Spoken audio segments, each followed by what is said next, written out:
Assalamualaikum warahmatullahi wabarakatuh. Kembali lagi kita belajar tentang materi passive voice. Kali ini akan ada 3 bentuk lagi yang akan kita pelajari. Setelah kemarin ada 3 bentuk, yaitu simple past tense, simple present tense, dan kemudian bentuk simple perfect tense ya.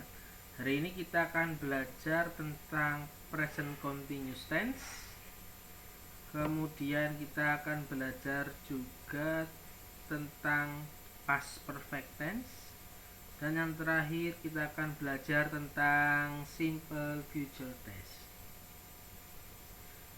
Ya, passive voice ya, masih dalam bab passive voice. Ya, untuk diingat bahwa bentuk passive voice itu sesuai tenses yang ada dalam bahasa Inggris. Jadi jumlah tenses semuanya adalah 16. Maka yang bentuk passive voice-nya juga ada 16. Kita kemarin belajar baru 3. Kemudian di video ini kita tambah 3 lagi supaya tidak terlalu lama durasinya ya. Oke, yang pertama adalah bentuk present continuous tense. Ya. Ya, ini formulanya. Untuk rumus di bagian atas sendiri kalian sudah menulis semua bentuk rumus-rumusnya. Ya, ini saya tambahkan di sini supaya mudah. Ya. Yang di sebelah kiri ini adalah bentuk aktifnya. Kemudian yang sebelah kanan ini bentuk pasif ya.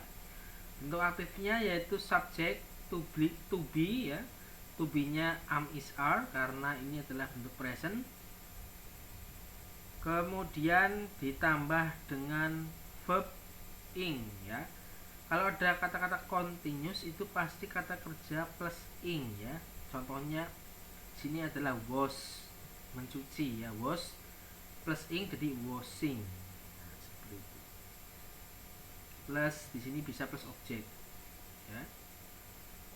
Kemudian diubah menjadi bentuk pasifnya adalah subject plus to be satu maksudnya am is are plus being ya, being itu nggak usah dicari karena sudah masuk rumusnya. Jadi bentuk pasifnya subject be am is are langsung plus being plus kata kerja bentuk ketiga. Semua pasif itu menggunakan bentuk kata kerja bentuk ketiga ya, 3 bukan kedua, harus diingat-ingat. Contoh, he is washing it, dia itu sedang mencuci itu. Bentuk pasifnya it is being washed ya. Ini benda ini sedang dicuci ya, it is, subjeknya it, be-nya is ya, karena it kan berarti bentuk tunggal. Kemudian being, ini rumusnya being plus was itu kata kerja bentuk ketiga. Dari was verb ing berubah menjadi kata kerja bentuk ketiga.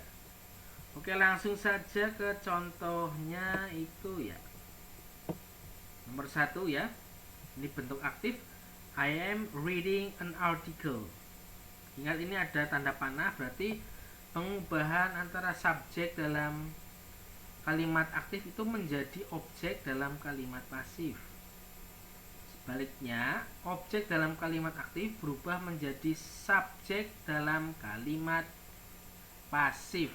I, kenapa di sini nggak I lagi ya? Karena I di sini hanya bisa sebagai subjek. Kalau mau dijadikan objek, berubah menjadi me. Oke. Jadi ya, subjek to be, ini verb ing, an article, objek.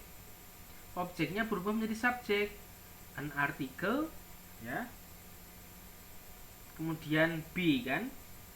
Ya, an article plus is, subjeknya an article plus be-nya is. Being turunkan saja, being Kemudian di sini kok sama? Ini kan bentuk ing. Kok di sini tetap read? Nah, ini sebenarnya kata kerja bentuk ketiga, karena ini adalah read, itu tulisannya sama semua ya. Baik kata kerja bentuk pertama, kedua, dan ketiga, tapi bacanya beda. Kalau ini bentuk ketiga berarti kita bacanya read, bukan read. Oke, read itu kata kerja bentuk pertama. By, I berubah jadi me. An article is being read by me. Sebuah artikel sedang dibaca oleh saya.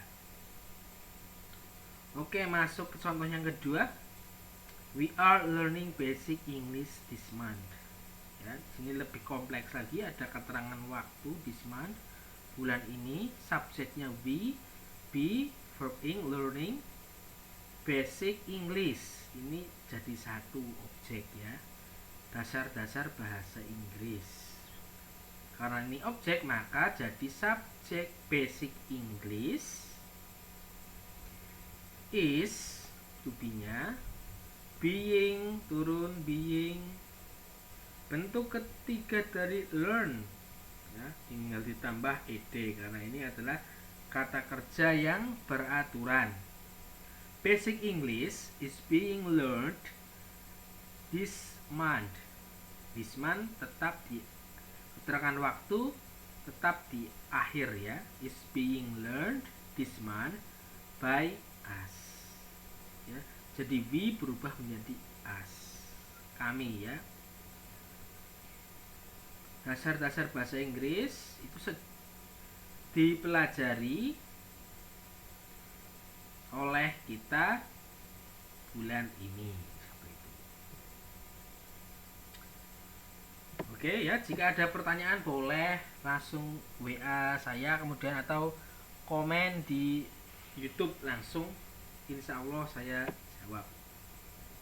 Ya, ini ada 5 soal ya, silahkan dicoba. Ini bentuknya continuous ya, caranya sama seperti ini, sudah berulang-ulang ya. Hati-hati, yang penting ngerjakannya yang teliti.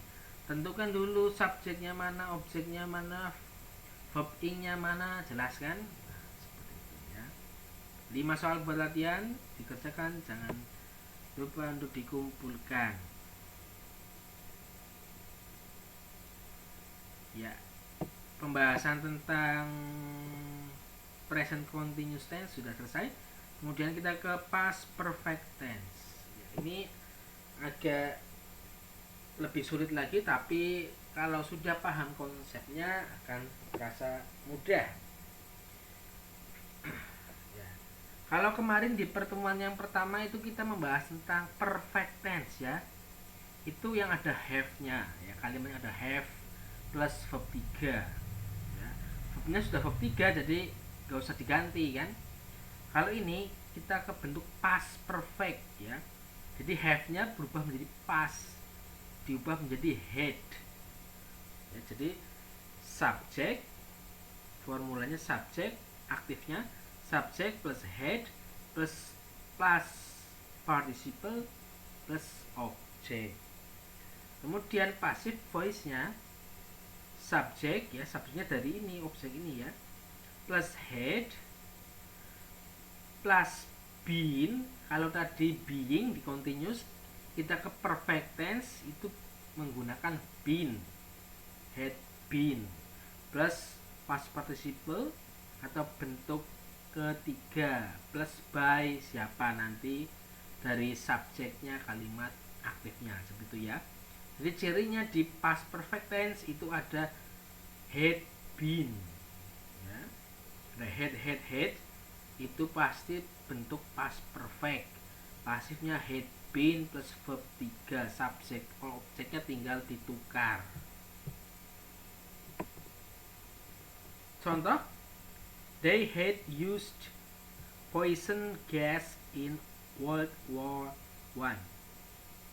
Mereka telah menggunakan gas beracun dalam Perang Dunia Pertama ya.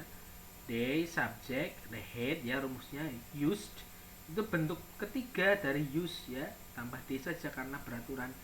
Used poison gas in World War one. Bentuk passive voice-nya, tentukan dulu objeknya yang mana. Objeknya di sini ya racun ya, poison gas. In World War itu keterangan waktu, kapan, yang menjawab kapan ini, Perang Dunia Pertama. Jadi poison gas jadi subjek di sini. Subjeknya ketemu plus head plus tadi di atas rumusnya been. Had been tetap menggunakan kata kerja bentuk ketiga use, tinggal turun karena perfect sudah menggunakan kata kerja bentuk ketiga. Tambah keterangan waktunya in World War I. Gas beracun telah digunakan dalam Perang Dunia Pertama, seperti itu. Next, Sally had read, ini bentuk ketiga ya, bukan read. Sally had read 200 books before graduating from the college. Sally telah membaca 200 buku sebelum lulus dari kampus tersebut. Passive voice-nya, tentukan dulu nih mana sih subjek dan objeknya. Sally ini sudah subjek ya, jadi terakhirnya nanti by Sally, seperti itu. By Sally tambah keterangan waktu. Sally sudah ketemu, kemudian objeknya apa? Dia itu membaca apa nih? 200 buku ya. Jadi objeknya 200 books. 200 books. Subjek di sini had been, tinggal turun dari rumus saja, had been read, turun juga had been read by Sally. Dan by Sally objek, subjek di sini jadi objek. Keterangan waktu turun before graduating from the college. 200 buku telah dibaca oleh Sally sebelum lulus dari kampus tersebut. Itu jawabannya. Exercise-nya, latihannya 5 juga dikerjakan ini ya. Joe had cleaned the tables. Ini gampang banget ya. Mana yang objeknya, mana subjeknya? Joe jelas. Had kan menunjukkan itu perfect. Cleaned verb 3. The tables objek gampang sekali, tinggal ditukar. Head, kemudian rumusnya turun. Terakhir by Joe, begitu ya. Kerjakan 5 ini. Ya. Kemudian kita ke simple future tense. Rumusnya itu untuk yang aktif adalah subject plus will plus verb 1. Kemudian untuk pasifnya subject plus will be, ya, will-nya tambah be plus verb 3. Konsepnya masih sama, subjek menjadi objek, objek menjadi subjek. Contoh, I will wash the dishes. I subjeknya ya, the dishes jelas itu adalah objek, ini piring maksudnya ya. Saya akan mencuci piring, berarti jelas the dishes pindah ke depan, the dishes will be. Oke, kan di sini rumusnya will be ya. Subject plus will be. The dishes will be washed by, bisa juga ditambah dengan by me ya. I berubah jadi me ya. Di sini boleh ditambah by me. Betul. Kalau mau sampai washed saja juga betul ya. Di sini boleh tambah by me. Kalau sampai washed saja betul, harus tambah by me. Okay, next. They are going to invest a small amount of their money in the stock market. Ini agak panjang. Ya. They di sini jelas subjek kan.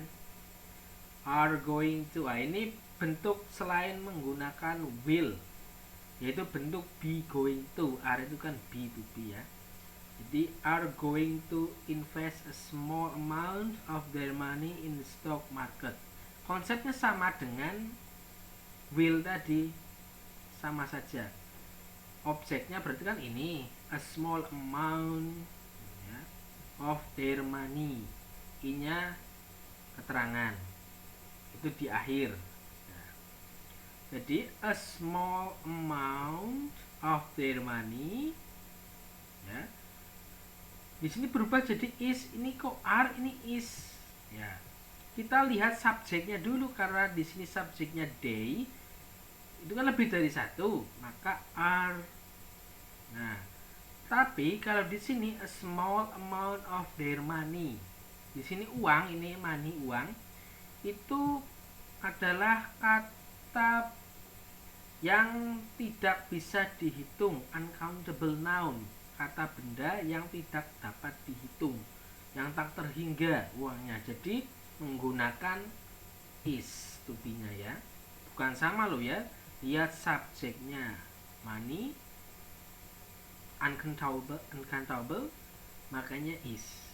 A small amount of their money is going to be.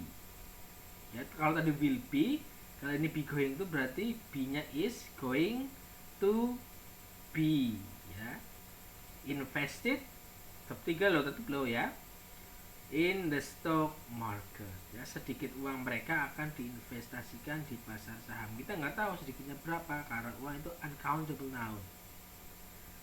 Ya, ini contoh exercise-nya lagi 5 juga dikerjakan untuk latihan. Jadi ada 15 soal yang dikerjakan hari ini. Oke, jika tidak jelas silakan WA saya atau komen di YouTube. Insya Allah akan saya bahas. Ya, oke. Ini 5. Ya. Saya rasa cukup sekian. Semoga video ini bisa bermanfaat untuk kita dalam kondisi belajar jarak jauh ini. Sekian. Wassalamualaikum warahmatullahi wabarakatuh.